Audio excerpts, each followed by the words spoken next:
a grabar las sesiones. Esta es la clase número 2 de la materia de el lenguaje en relación del hombre con el mundo. Muy bien. El día de hoy vamos a ver la guía 3 y la guía 4 y vamos a ver varios videos, ahora sí son varios videos, los cuales nos ayudan a aprender un poquito mejor. Yo no tengo los derechos de autor de los videos, sin embargo están en YouTube y los utilizamos para fines educativos. Entonces, nada más déjenme quitar este cuadrito de aquí. Oh, pues no puedo quitarlo. Listo, ahora sí. Y aquí está la presentación. Muy bien. Les recuerdo que estamos utilizando un material del profe Enrique Moreno y hay que decirlo porque si no se llama plagio, acuérdense. Muy bien, la primera pregunta dice ¿qué es la histografía? Y vamos a ver este video para que nos explique precisamente qué es la histografía.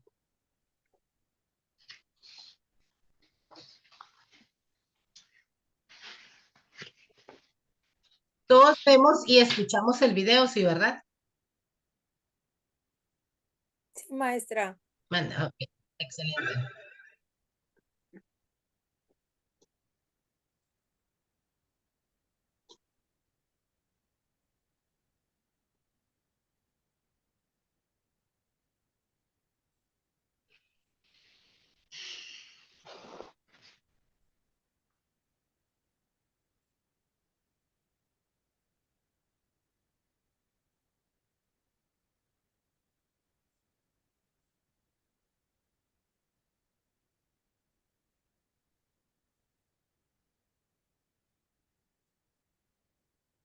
Maestra, no se escucha.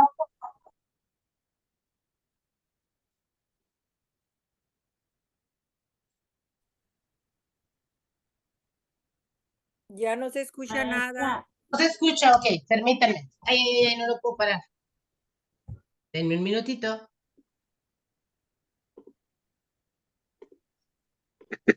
Ahí está. ¿Ahora sí lo escuchamos? Sí, maestra, ya. Excelente.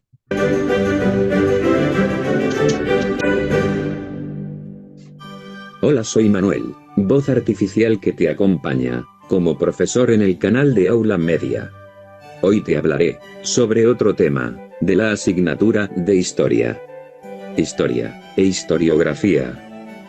Así como existen disciplinas científicas que estudian la naturaleza para conocer sus características, los seres humanos también son objeto de estudio científico. Las disciplinas que se encargan de ello son las ciencias sociales. Algunas de ellas son la sociología, la antropología, la economía, y la política. La historia es una ciencia social porque estudia el pasado de los seres humanos. Esa labor requiere de una serie de condiciones y procedimientos que se dan en el trabajo de investigación del historiador.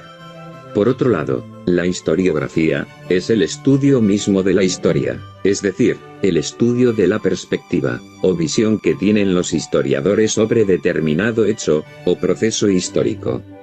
En este sentido, la historiografía ayuda a entender por qué un mismo hecho histórico es abordado de diferentes maneras por los historiadores, que realizan su investigación sobre la base de un enfoque y un método propio de trabajo. Sigue aprendiendo sobre historia. ¿Listo? Déjenme darle la entrada a alguien más que viene por acá. Comparte y suscríbete a nuestro canal. Listo, chicos, ¿ok? Vamos a regresarnos a la presentación entonces para revisar la pregunta número 1. Y la pregunta nos dice, ¿qué es la histografía? A ver, ¿cuál pondrían ustedes? La 3, maestra. La 1. ¿Por qué no es la 3? Porque la 3 dice ciencia que permite conocer cómo ha evolucionado la humanidad desde distintas perspectivas. Esto sería como más general. La palabra grafía, que después es después de histo, significa registro escrito. Por eso es la respuesta número 1, ¿va? Grafía es escribir. De acuerdo al Capital de Carlos Marx, ¿se acuerdan de que este señor lo estuvimos viendo mucho en la clase pasada? Bueno, no en la clase pasada de la semana pasada, sino en la materia pasada. ¿Se acuerdan que hablábamos bastante de Carlos Marx? Y decíamos que con él era la cuestión de la división del trabajo y la división de las clases sociales. Dice, la riqueza de las sociedades en las que domina el modo de producción capitalista se presenta como un ¿qué? A ver, léanme a alguien la parte de abajo donde dice, cuando Marx comienza,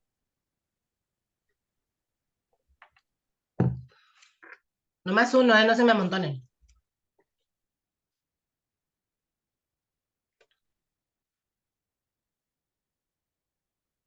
¿Qué dice ahí?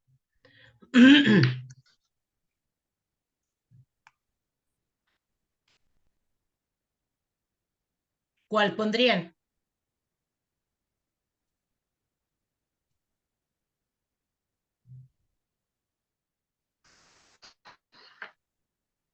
Hola, hola. ¿Cuál de estas cuatro pondrían? La 1, maestra. La 2. Fíjense lo que dice abajo. Cuando Marx comienza su exposición diciendo que la riqueza de las sociedades en la que domina el modo de producción capitalista se presenta un ¿qué? ¿Qué dice? Cúmulo de mercancías. Correcto. Entonces dice la pregunta.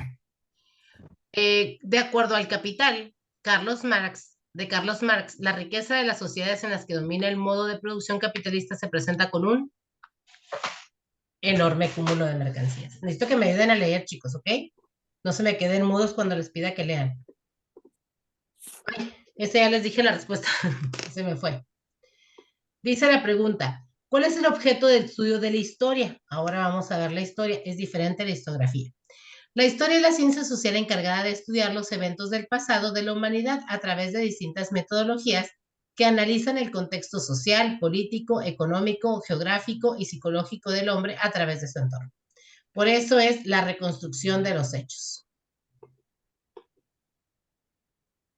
Luego la siguiente, vamos a relacionar las culturas con las características de ellas y vamos a ver este video que nos presenta una de las culturas.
¿Qué pasó? No oigo nada.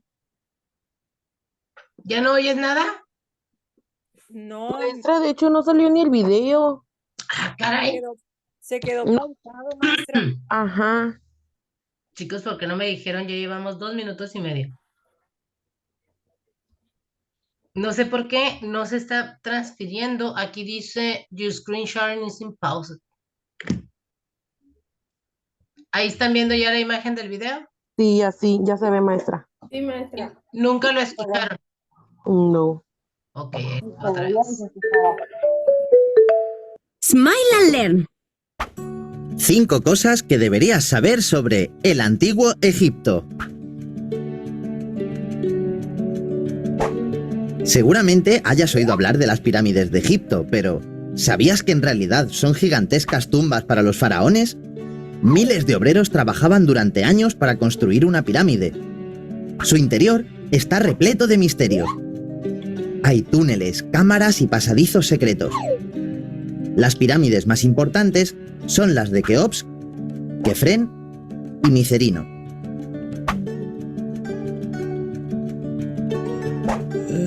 ¿Y las momias? ¿Sabes qué son? Cuando los faraones y los egipcios más ricos morían, su cuerpo era preparado para ser conservado el mayor tiempo posible. Lo limpiaban y perfumaban y lo envolvían en vendas. Tras este proceso, introducían los cuerpos en lujosos sarcófagos. Como creían en la vida después de la muerte, junto a los cuerpos ponían muebles, comida y otros objetos que podrían ser útiles para los difuntos en el más allá.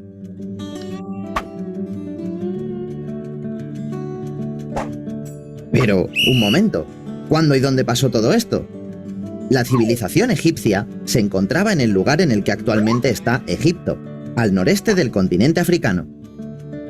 Esta civilización comenzó hace nada más y nada menos que 5.000 años y duró un total de 3.000 años. ¡Impresionante!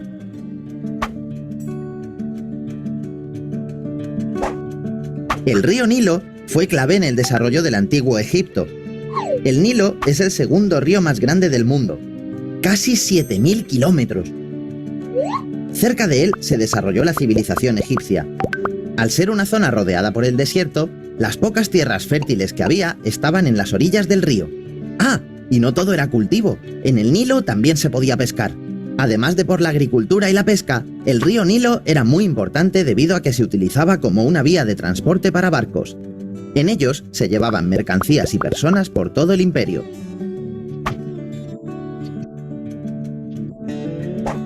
Seguro que también has oído hablar de los faraones. ¿Sabes quiénes eran? Los faraones eran los reyes del antiguo Egipto. Se les veía como dioses vivos. Cleopatra es una de las más famosas, ya que además de reina fue diplomática, comandante naval, lingüista y escritora de tratados médicos. Otro de los faraones más famosos es Tutankamón. Su tumba fue encontrada casi intacta. ¿Sabías que se convirtió en faraón a los 9 años? Estas han sido las 5 cosas que deberías saber sobre el antiguo Egipto. ¿Otra vez se quedó en pausa el video? Ahorita sí se pausó, maestra. Ok, Está pausado. Se pero quedó en pausa. todo yo, ¿correcto? Muy bien. Bien. Entonces, vámonos para acá. Ah, caray. ¿Están viendo mi presentación o no? Está el No video sé. todavía. Ok. Ajá. Anda fallando con el Zoom porque yo les proyecto y se queda como congelado. A ver, ahí está. Se supone que ya está. Sí, ya. ¿Sale? Muy bien. Si por algo ven que se apaga, no importa, díganme, porque de repente yo estoy leyendo aquí abajo y no me doy cuenta. Muy bien, vamos a relacionar entonces estas columnas. La griega es el inciso A y D, puesto que con mitos y leyendas acerca de su origen, con una cosmovisión sobre su historicidad. ¿Qué tan histórico era? La africana, por la comprensión y aceptación del destino y por los poemas y ritos para recuperar el pasado colectivo. Eso es como los conocemos, ¿no? Y la egipcia, por medio de papiros, relieves, códices o pinturas. Por tanto, la respuesta correcta es la número 1.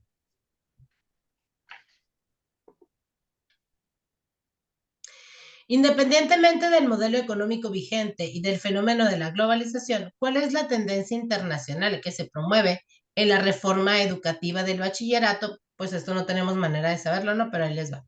Construir como prioridad la educación básica universal.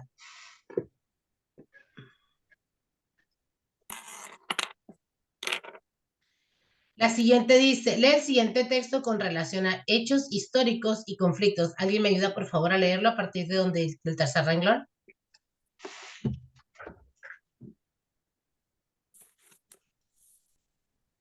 En la década de los 80. ¿Esa maestra? Latinoamericanos de la década de los 80. Los latinoamericanos de la década de los 80 y contesta lo que se pide más adelante. Para fines de 1980, las luchas civiles en Centroamérica fueron tomando una relevancia a nivel latinoamericano. Inclusive se pusieron en el foco de atención mundial. El avance de los conflictos involucró a varios actores externos que estaban implicados en apoyo y a una u otra de las partes en conflicto. En efecto, hubo varios personajes y países que intervinieron en ese periodo. ¿Cuáles de las siguientes afirmaciones son correctas con relación a dicho conflicto? Ok, vamos a ver las opciones. ¿Cuáles de estas creen ustedes que sean?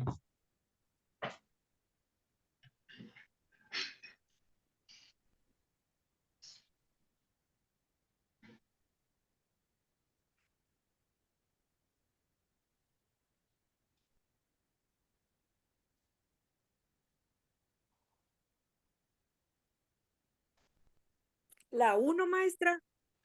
A ver, vamos a ver. ¿Qué serían la opción 2 y 5? ¿Sí o no? O la 1 donde dice el gobierno de Hugo Chávez declara su abierta colaboración con Cuba. ¿Acá dice eso? Yo digo que es la C. Tú dices que es la C, la 3 y la 4. 3 y 4.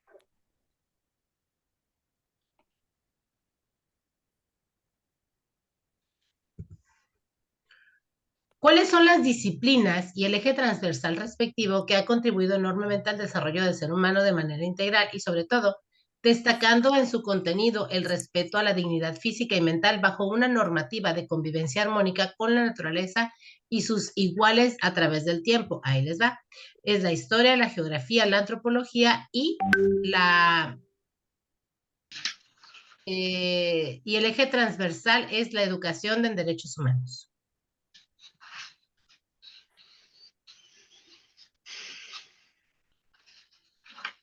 ¿Cómo se denomina la filosofía que crea Marx y desarrolla Engels, la cual permite explicar cómo es el mundo social y natural? Ahí les va el video. Si no se ve, me avisan, ¿ok?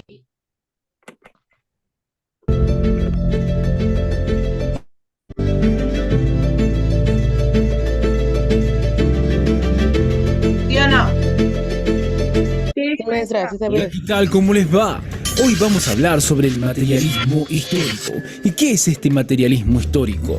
Bueno, debemos decir que el materialismo histórico trata de percibir aquellos cambios históricos y culturales que se producen debido a las condiciones materiales de la vida y la propia lucha de clases que definía Marx.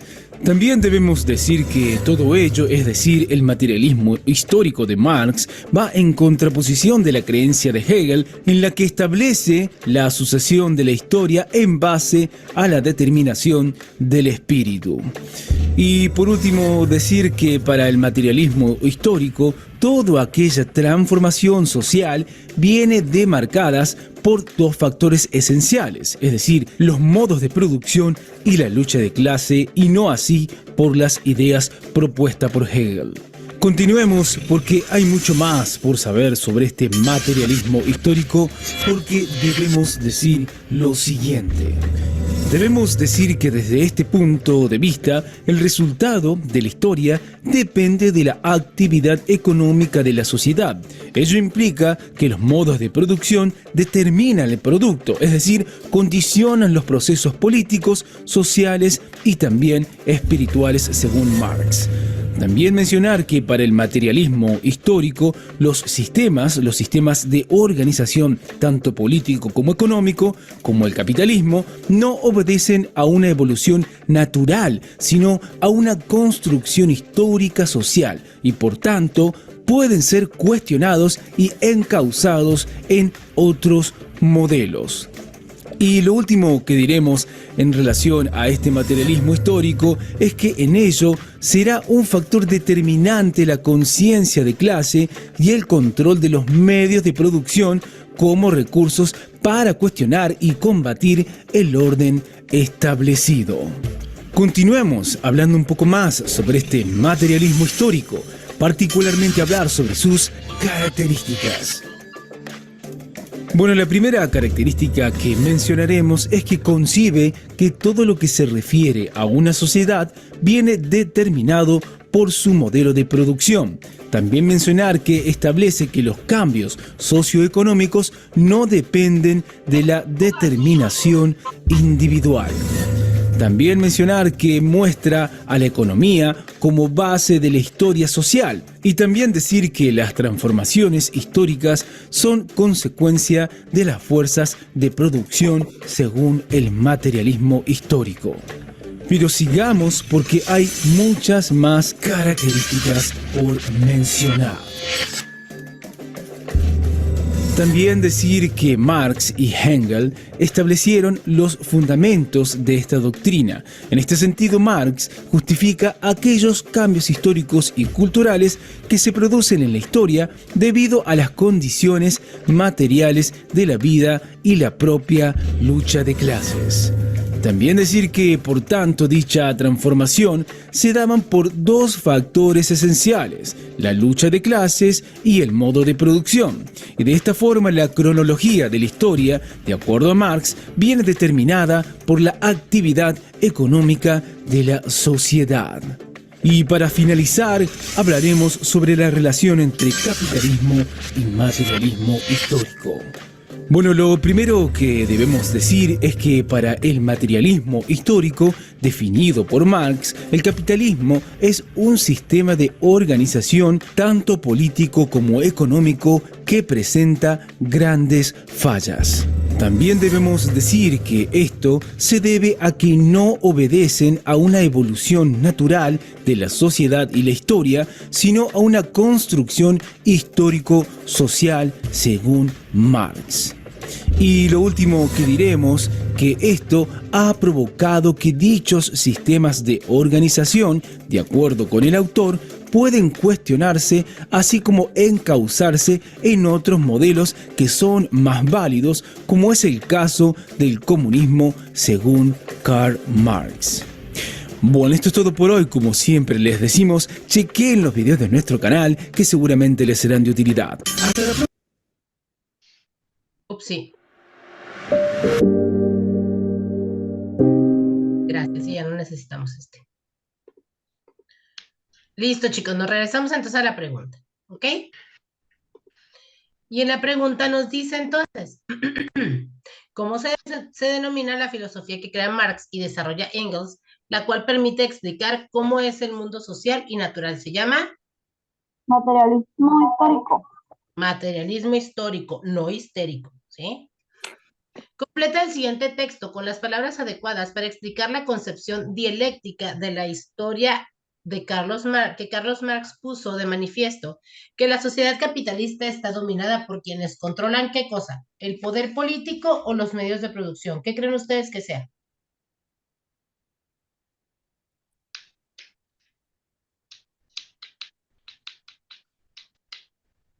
El poder político, maestra. Acuérdense de qué habla Marx, ¿de la política o de la economía? De la economía, maestra. Entonces, Sería ¿qué será? los medios de producción. Los medios de producción, y cosechan beneficios del trabajo de otros.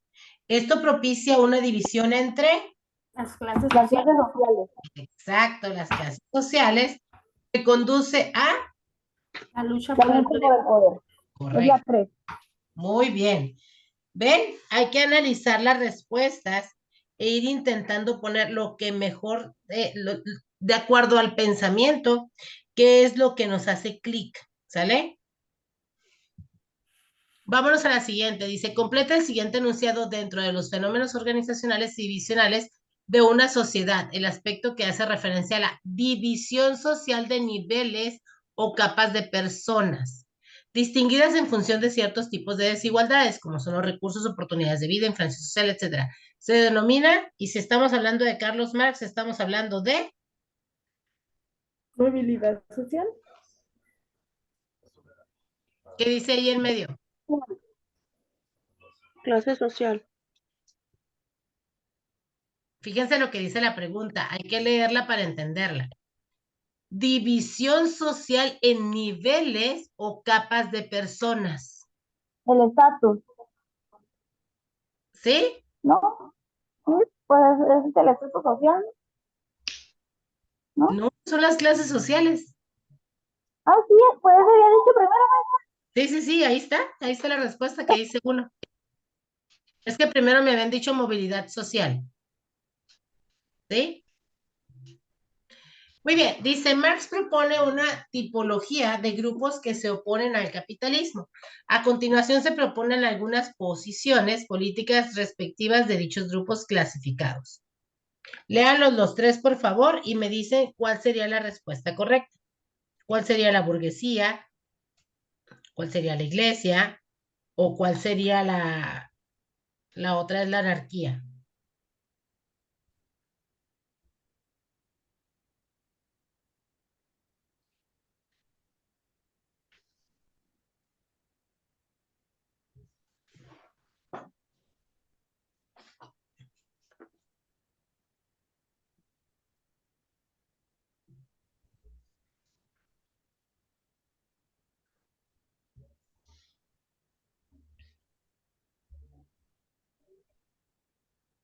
¿Listo? ¿Ya leímos los tres casos o todavía no?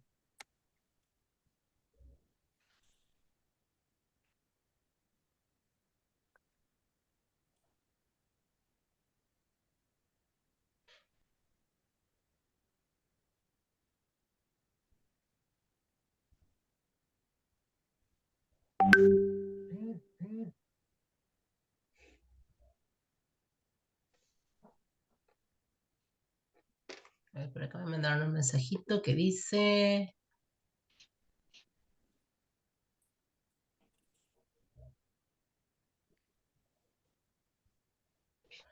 Maestra, ¿Puede la ser la B? imagen... ¿Perdón? ¿Puede ser la B? Vamos a ver.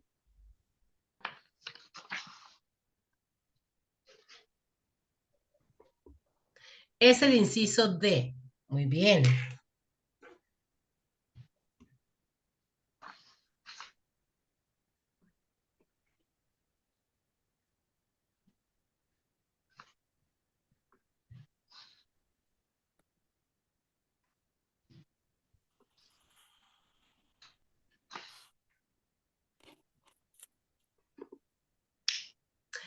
La siguiente dice, el capitalismo cobra gran auge en la segunda mitad del siglo XIX y su característica fundamental es que sus relaciones de producción se sustentan en la que, vamos a ver en la que.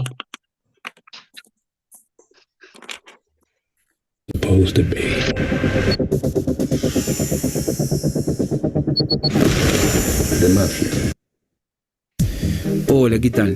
¿Cómo les va? Hoy vamos a hablar sobre el capitalismo y fundamentalmente sobre sus características principales, ¿sí? Sus características fundamentales. Bueno, el capitalismo a lo largo de su historia, pero sobre todo durante su auge en la segunda mitad del siglo XIX, el capitalismo tuvo una serie de características básicas mencionadas a continuación. Comenzando por los medios de producción, es decir, la tierra y el capital, que en el capitalismo son de propiedad privada. En este contexto, el capital se refiere a los edificios, las maquinarias y otras herramientas utilizadas para producir bienes y servicios destinados básicamente al consumo. Otra de sus características es que la actividad económica aparece organizada y coordinada por la interacción entre compradores y vendedores que se lleva a cabo en los mercados. Otra de sus características es que bajo el capitalismo, el control del sector privado por parte del público debe ser mínimo. Se considera que existe competencia. Quiere decir que la actividad económica se controlará a sí misma. Las actividades del gobierno solo es necesaria para gestionar la defensa nacional, como así también de hacer respetar la propiedad privada y garantizar el cumplimiento de los contratos. Esta visión antigua del papel del Estado en el sistema capitalista ha cambiado mucho durante el siglo XX. En relación al sistema capitalista, una de las interpretaciones que más ha sido difundida es que en el capitalismo como sistema económico predomina el capital. Es por ello que se encuentra por encima del trabajo como elemento de producción y por ende es el creador de la riqueza. Bueno, vamos a ver un poco de definiciones del capitalismo, recién mismo características del capitalismo. Ahora vamos a ver un par de definiciones sobre el capitalismo. Primera definición, es el régimen económico en el cual los medios de producción son privados y se encuentran bajo el mando de titulares. Entiende con ello la construcción de un régimen de bienes de capital industrial basado en la propiedad privada. Vamos con la segunda definición.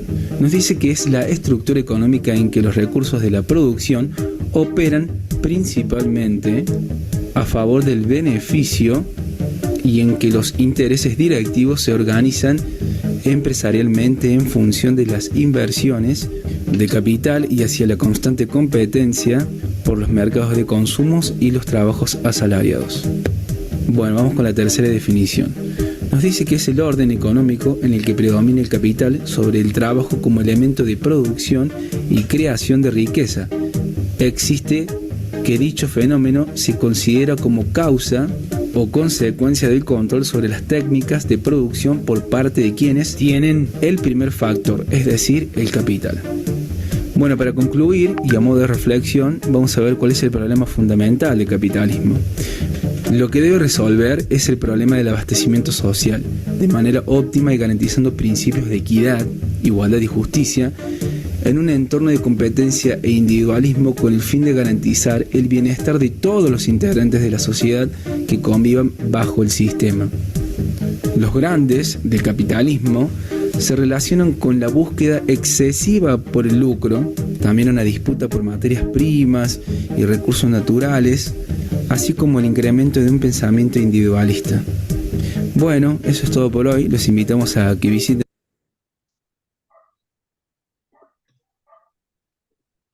Muy bien, vámonos entonces a la pregunta que decía. El capitalismo cobra gran auge en la segunda mitad del siglo XIX y su característica fundamental es que sus relaciones de producción se sustentan en la Posesión de la propiedad La privada. 4, maestra. Ahí le quise picar al mismo tiempo que lo estaban diciendo, así es. ¿Sí?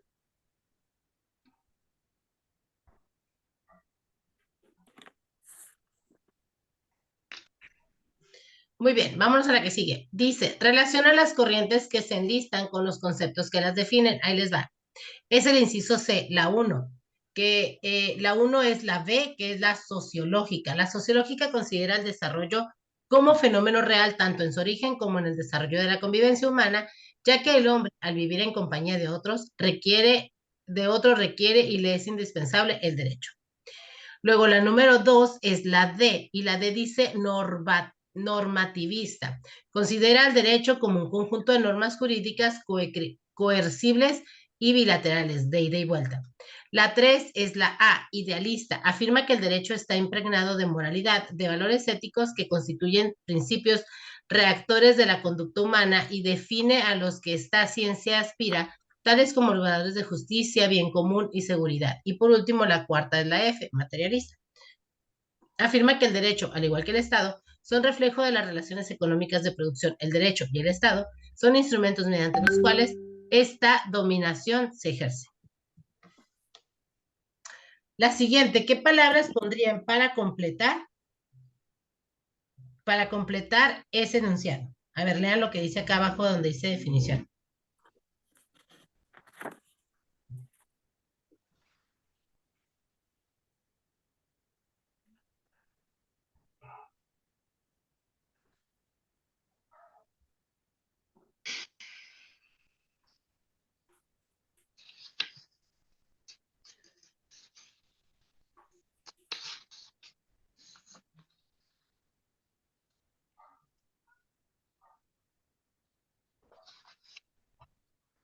La C, maestra. La C, muy bien. Excelente, vámonos a la que sigue, ¿ok? Identifica con una V o con una F si los enunciados son verdaderos o falsos con relación a la cultura y sus manifestaciones. Ahí les va. La primera es falsa, las otras dos verdaderas, la siguiente es falsa y la última es verdadera.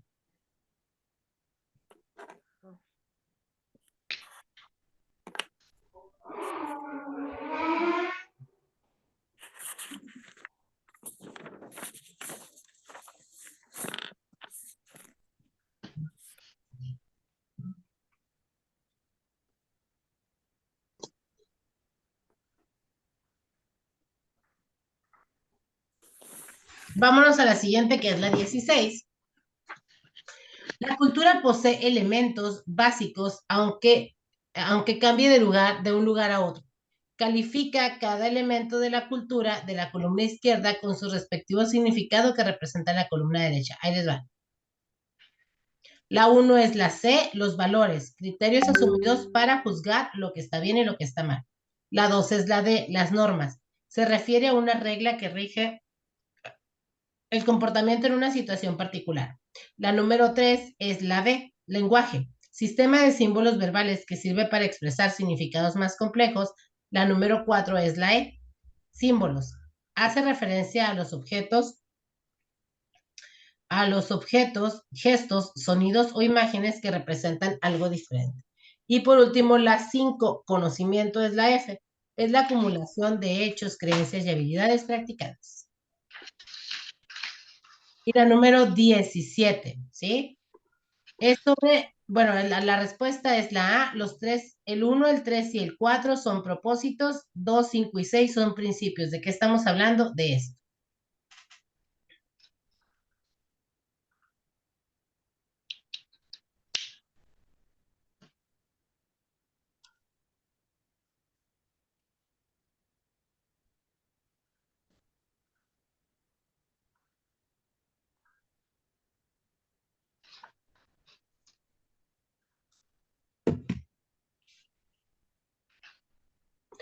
Listo, chicos, esta es la guía 17, las 17 preguntas de la guía número 1, ¿ok?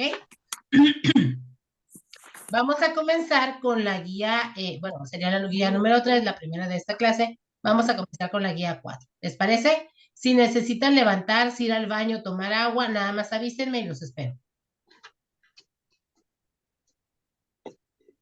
¿Nadie? No. Tomar agua, ir por el café, lo que sea, ¿no? Nada. ¿Le seguimos?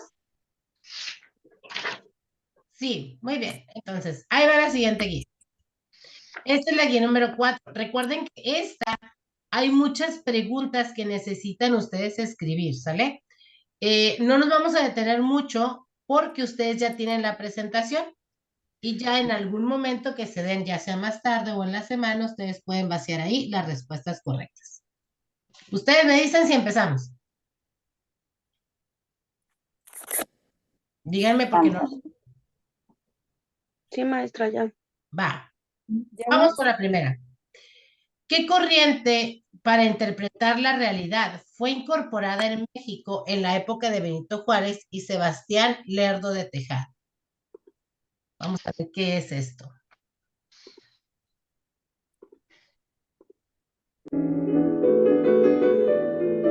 Digo, aquí ya viene el nombre, pues, pero... Influencia del positivismo Perdone, aquí ya viene el nombre, pero es importante saber qué era el positivismo. en México. Desde la segunda mitad del siglo XIX, en México, es en aquella época que se daba una preocupación por reformar al país y materializar la estabilidad política. Y es bajo el contexto histórico que comprende el juarismo, porfirismo, hasta la Revolución, en el que los ideales positivistas de Comte se vieron reflejados sobre todo en la educación. En la época de Juárez se llegó a la conclusión de que las leyes y las medidas políticas no eran suficientes para que la sociedad se sometiera al poder del Estado. Se determinó que la educación, desde la influencia de la doctrina comtiana, transmitiría en la población la unidad nacional. Haría del liberalismo la ideología oficial y moldearía los rasgos distintivos del mexicano liberal. El positivismo lograría que sin coerción perceptible se sumara a los individuos al proyecto político, económico y social de la élite política liberal. Tal como apunta Leopoldo Sea, quien fue reconocido filósofo mexicano, él expone que el positivismo fue una doctrina importada a México para servir directamente a un determinado grupo político o para servir de instrumento a un determinado grupo social. Auguste Comte resumía al positivismo como una herramienta que evitaría la rapiña de las revoluciones, lo cual requería una doctrina orgánica fundamental, una educación conveniente con un espíritu de cuerpo notable. La educación toma relevancia, puesto que consistía en un sistema entero de ideas para preparar a los individuos al orden social en que habrían de vivir. Para lograrlo, Comte proponía la estructuración de una sociedad que defendiera el amor por principio, el orden por fundamento, el progreso como finalidad. Y justo fue en la época juarista, en México, que Gabino Barreda fue quien trajo la doctrina positivista y la oficializó en México. Comte asegura que esta doctrina debe clavar su mirada en los hechos y para desarrollarse requiere de un ambiente libre de cualquier tipo de dogmas. En otras palabras, el positivismo debe crecer en el seno de un Estado laico. Y es por medio de la ideología positivista que México buscaba un enfoque hacia la madurez política. Es cierto que nuestro país no adoptó el positivismo de Comte al pie de la letra, pero sí reconoció en el positivismo algunas de sus más importantes aspiraciones que llevaría a México hacia la ruta de la educación y el conocimiento, como la base del orden social, el Estado laico, la educación científica y el individuo armado con saberes prácticos, dispuesto a emplearlos en beneficio de su país. Comte consideraba que la educación era el punto de partida para realizar el nuevo proyecto de nación. Y es así como se adhirió la doctrina positivista a la educación de México. Las influencias positivistas en educación desde la escena mexicana, en el contexto histórico, juarismo, porfirismo y revolución, deja como legado estos puntos. Desde Gabino Barreda a Justo Sierra, se da esta reforma educativa con influencia positivista. La educación tenía que ser gratuita y obligatoria, sin contener ninguna doctrina religiosa, es decir, que por ello se propone a la educación pública con carácter obligatorio, gratuito y laico. Se renovaron los métodos de enseñanza y tuvo como meta una educación integral. Se funda la Escuela Nacional Preparatoria en 1867. Se introdujo la pedagogía moderna. Se crearon y multiplicaron las escuelas normales. Se ofrecieron carreras técnicas a los obreros. La educación superior alcanzó una época de oro. Se creó la UNAM en 1910. Después de la Revolución Mexicana, aunque la ideología positivista se mermó, se tomaron muchos elementos metodológicos para seguir construyendo esa identidad nacional. Por lo tanto, en general, el Estado mexicano aprovechó el positivismo para afianzar y estructurar a la educación, así como también sirvió para que formara las ideas de un nacionalismo.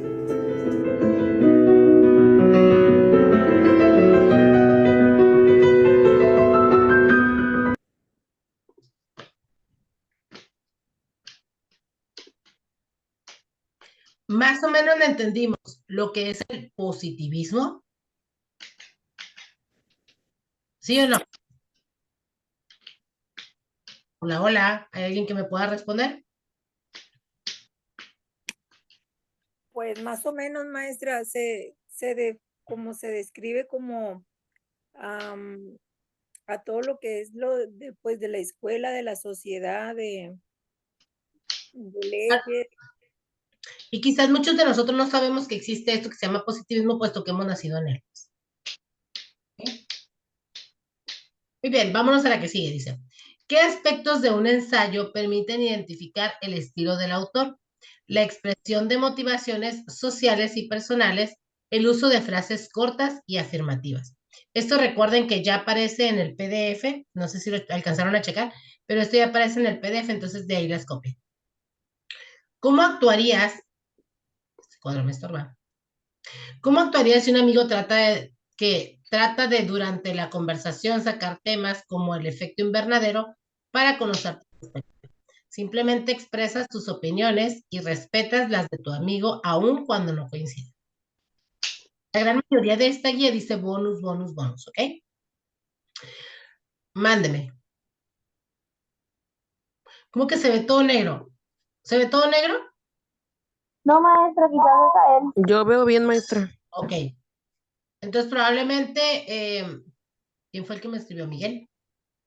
Miguel, probablemente si estás en el celular hay que darle, mover la pantalla para encontrarlo. ¿Sale? ¿Sí me estás viendo? Sí, sí, sí. Tengo la cámara prendida, ok. Hay que darle así en el celular para que encuentres la pantalla donde se está proyectando esto. Relaciona los elementos con su ejemplo. Ahí les va la relación. El punto de vista es el inciso C. La observación valorativa es el A y el E. El plan es el D y la presentación es el B. Esta es la respuesta correcta. El pensamiento de la ilustración y del conservadurismo tienen sus diferencias, pero ¿en qué coinciden en cuanto a factor fundamental para el desarrollo de la persona? Coinciden en las instituciones sociales, pero aquí lo vamos a ver.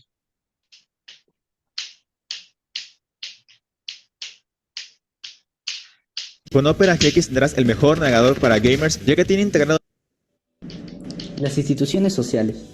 Según Emily Durkheim, consideraba que las instituciones ¿Se acuerdan de ese señor Emily Durkheim? En el módulo pasado hablamos bastante de este señor y las instituciones sociales. servían para tener un orden social, y a partir de los fenómenos sociales que uno va observando, podemos tener una idea más clara de cómo funciona una sociedad. ¿Qué es una institución social? Las instituciones sociales son un sistema de convenciones sociales duraderas y organizadas, normalmente independientes del gobierno y del país en que se encuentren, dirigidas por una infraestructura reconocible dentro de la sociedad. ¿Cuáles son las principales instituciones? Las principales instituciones son la familiar, la política, la económica. ¿Cómo se generan las instituciones? Las instituciones se generan porque es necesario reducir la incertidumbre en la población, por lo cual se establece un orden social. ¿Cómo se establecen las instituciones? Las instituciones deben ser socialmente dinámicas, tener un carácter de proceso y un constante cambio que implica una forma diferente de ordenarse. Como conclusión, las instituciones tienen un propósito social y funcionan a través de ciertas reglas que son necesarias para el buen funcionamiento de una sociedad. Establecen un orden social necesario para la convivencia y el desempeño de los individuos que lo conforman. Por ejemplo, la UNICEF Perú es una organización que contribuye con el Estado peruano en el cumplimiento de las políticas del Acuerdo Nacional relacionadas con el progreso de la infancia y los objetivos del milenio basados en el progreso económico y social del país. La misión que cumple UNICEF en el Perú y en el mundo es la promoción, la protección y el cumplimiento de los derechos de las niñas, niños y adolescentes.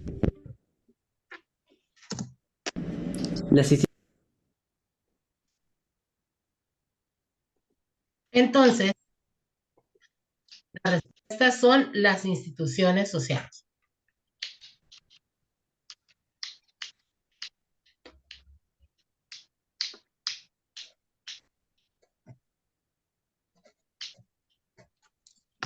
¿Okay?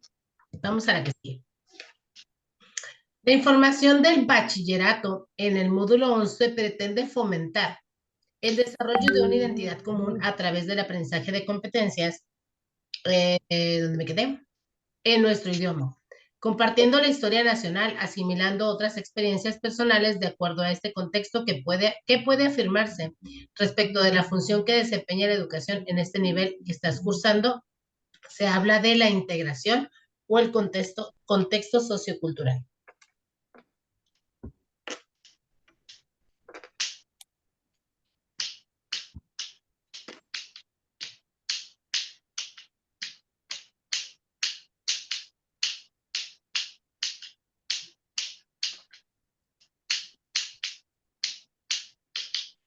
Es el género periodístico en los que se plasma el resultado de la investigación realizada por un periodista. Aquí dice, es el reportaje. Relaciona las definiciones siguientes con las comunidades sociales que se enlistan a continuación. Aquí está la respuesta. La 1 es la E, que es la horda. La 2 es la F, que es el gens. La 3 es la D, que es el clan. Y la 4 es la A, que es el pueblo. Esto también lo vimos en la materia pasada, ¿se acuerdan?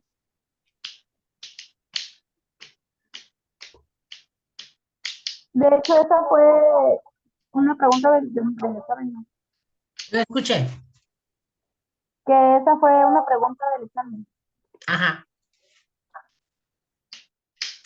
Otra vez, fíjense que aparecen un chorro de bonus. Una amiga que está cursando el bachillerato, igual que tú, tiene dudas sobre el manejo de un concepto dentro de su materia de consulta, por el cual te pide ayuda. ¿Qué le recomiendas? Como lo hemos estado hablando, que coteje contra un libro, revista, publicación o página de internet realizada por una institución experta en el tema. Acuérdense que al principio de la clase pasada veíamos que dónde podíamos encontrar fuentes fidedignas. Imagina que tu mamá es una persona que siempre está preocupada por su salud y te enteras de la noticia que el consumir aceite de coco y de otras frutas es benéfico para su salud. ¿Qué haces antes de pasarle al tip? Lo mismo, verificar la información consultando más fuentes de información. Para analizar el contenido de un trabajo de investigación, conviene utilizar una técnica que facilite la revisión de los diversos elementos que integra el texto, las relaciones entre las oraciones y el contenido, su coherencia, la relevancia de la triada introducción, desarrollo y conclusión, entre otros aspectos. ¿Cuál es la técnica que debe aplicarse de acuerdo a la formación en el módulo 11? Realizar un análisis con una guía de cotejo, identificando cada punto solicitado y la forma en que se desarrollan diferentes técnicas para evaluar el contenido del texto. Se te pide explicar y justificar las razones por las cuales se están extinguiendo las especies. Para lograr esto debes utilizar 3 disciplinas. ¿Cuáles serían? La historia, porque nos habla de todos los sucesos, la sociología, porque nos explica cómo ha ido cambiando la sociedad, y la biología, porque precisamente habla pues de la vida. La filosofía de la historia, especialmente con base en Teilhard de Chardin y autores de ideas similares, apuntan hacia una síntesis de los grupos humanos que ocurriría a lo largo del plazo por diversas razones. Estas razones dependen del enfoque en particular. Se plantean varias interpretaciones de dicha síntesis universal, irreversible, por disensión, cósmica, moral y por amor. Independientemente de que si estás de acuerdo o no con la postura de este autor, este enunciado corresponde con el enfoque de síntesis-disensión, y aquí está la respuesta. En el mundo existen diversas razas, grupos y pueblos distintos con características diferentes, y de su diversidad se llega a su complementariedad, combinándose, suplantándose y mostrando sus divergencias. Es el fenómeno del capitalismo causado por la expropiación de medios de producción que generó a su vez una gran cantidad de trabajadores desplazados y desempleados. ¿Cuál será?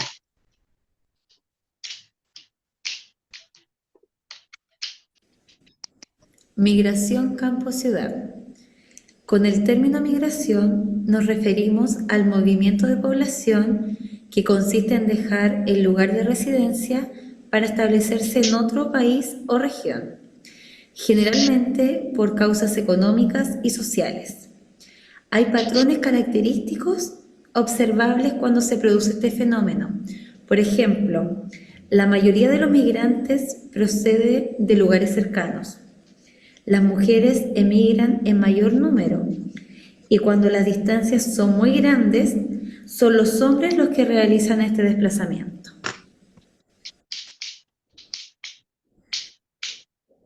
El fenómeno de la migración campo-ciudad comienza a producirse desde fines del siglo XIX y se acrecienta a comienzos del siglo XX. Las personas comienzan a abandonar sus lugares de origen y se dirigen hacia las ciudades en busca de oportunidades para mejorar sus condiciones de vida. Los recursos naturales no solo se procesaron de forma manual, en manos de artesanos y obreros, sino que las maquinarias que lograban hacer el mismo trabajo que un grupo de personas en muchísimo menos tiempo, lo que generó una desocupación creciente en el campo y la necesidad de mano de obra en las ciudades para manufacturar las nuevas mercancías industriales. Sin embargo, la ciudad no estaba preparada para recibir a la población. Los puestos de trabajo generados por las industrias eran menores a los demandados y no existía la infraestructura adecuada, viviendas, acceso a servicios básicos, ni políticas públicas que buscaran integrar a los inmigrantes.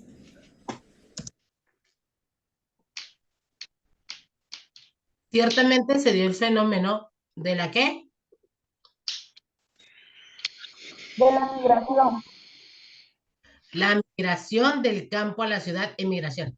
Del campo a la ciudad. Sin embargo, la ciudad no estaba contemplando que, van a venir trabajadores y dónde van a vivir y quién los va a atender y se van a enfermar y cómo los vamos a cuidar, ¿no?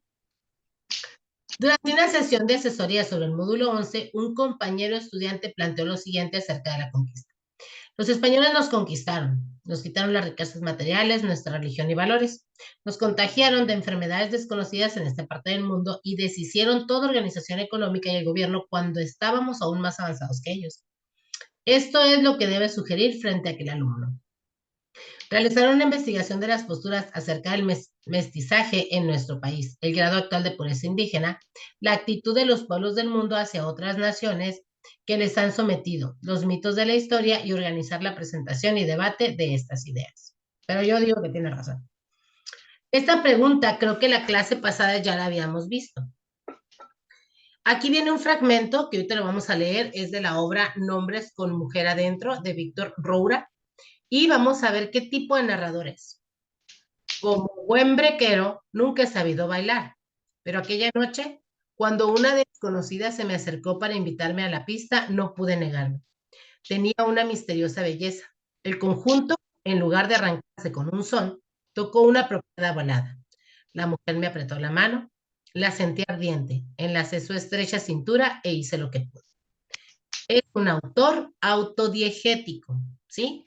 ¿Qué es ese? El autor autodiegético es el que narra. Dice, cuando el yo que narra a la vez es el centro de atención, se constituye un héroe, por eso se llama autodiegético. Los componentes mostrados más vinculados para la creación de la creación literaria es la figuración retórica, los elementos extratextuales, género, estilo, contextos representativos. El pensamiento conservador del siglo XIX no deseaba analizar qué tan funcionales o racionales eran las instituciones como el Estado o la Iglesia. ¿Cómo explicas esto? Pues tan fácil, porque eran instituciones intocables e incuestionables. No se podía criticar ni juzgar nada, ni de la Iglesia, ni de la política. Del gobierno, pues. Aquí hay otro fragmento que se llama En la boca del incendio. Rodríguez, y vamos a ver qué tipo de narrador es. Cuando acudimos a la vivienda, atraídos por los gritos y el gran resplandor que iluminaba toda la calle, era ya demasiado tarde. El cuerpo de Eugenio ardía de pies a cabeza sin que el infeliz atinara a hacer algo por apagar el fuego que lo abrazaba. Sus aullidos de dolor transmitían a la piel de los que estábamos cerca y el sufrimiento infinito que invadía todo, no solo su cuerpo, sino también lo más profundo del alma. Quienes lo conocíamos tratamos de hacer todo lo posible por auxiliarlo. Con las prendas húmedas que colgaban del tendedero en la entrada de la casa, cubrimos su cuerpo para apagar la llama que casi había terminado por consumirlo. Incapaz de sostenerse de pie, cayó como un faro. Y sus gritos se fueron apagando. ¿Qué tipo de narrador es? Intradiegético. En el caso de este narrador, en primera persona, el narrador es un personaje dentro de la historia, más no es el principal actor. O la estrella, pues. En las instrucciones, en una página de internet se lee lo siguiente. Para descargar el archivo de su preferencia, debe hacer clic en la liga subrayada que aparece en su ventana. Igualmente, podrá subir cualquier archivo de menos de 1 megabyte por medio del control que se ubica en el menú principal. Las palabras subir y ligar, utilizadas en manuales de computación, son neologismos, porque es una palabra en español adaptada al nuevo significado en la especialidad. La número 21 dice, cuando lees una nota o artículo sobre algún fenómeno natural que recomienda el libro que puedes realizar, entender a grandes rasgos su contenido e identificar sus elementos principales. ¿Cuál es la corriente de pensamiento que supone que el espíritu o la conciencia social es la más importante para entender la clave de la historia de la sociedad y la humanidad? El idealismo. Y aquí dice lo que es el idealismo. Fundamenta la realidad en el espíritu a la conciencia, rescata la existencia de una realidad supra, especial supra, temporal, suprasensible o incorpórea, poniendo énfasis en dos hechos. El idealismo es la posición filosófica que afirma que un mundo exterior es una idea procedente de la mente del hombre o de un ser sobrenatural. De las concepciones acerca de la realidad, ¿cuál es la diferencia entre el realismo y el idealismo? Aquí son dos, la 2 y la 4. La 2 porque dice, el realismo sostiene la existencia de hechos positivos a diferencia de las imágenes del idealismo. Y la número 4 dice, el realismo considera que la percepción de los hechos depende de los órganos sensoriales y el idealismo enfatiza en el ser o la realidad que determina por la conciencia. La imaginación, pues. La diégesis es un relato que contiene estos atributos. Un mundo ficticio en el que las situaciones y eventos narrados ocurren y un proceso de contrariamente a otros procesos de actuar o mostrar. A partir de esta información, selecciona dos elementos de la diégesis, es el 3 y el 4, tiempo y espacio y el narrador. Por último dice, un comentario es una opinión, juicio o consideración sobre un texto. Su elaboración consta de 5 fases. ¿Cuáles son? Estas son las 5 fases. La lectura analítica del texto, porque si no, no puedo dar una opinión. Definición y clasificación, análisis del documento, comentario del documento y una valoración crítica.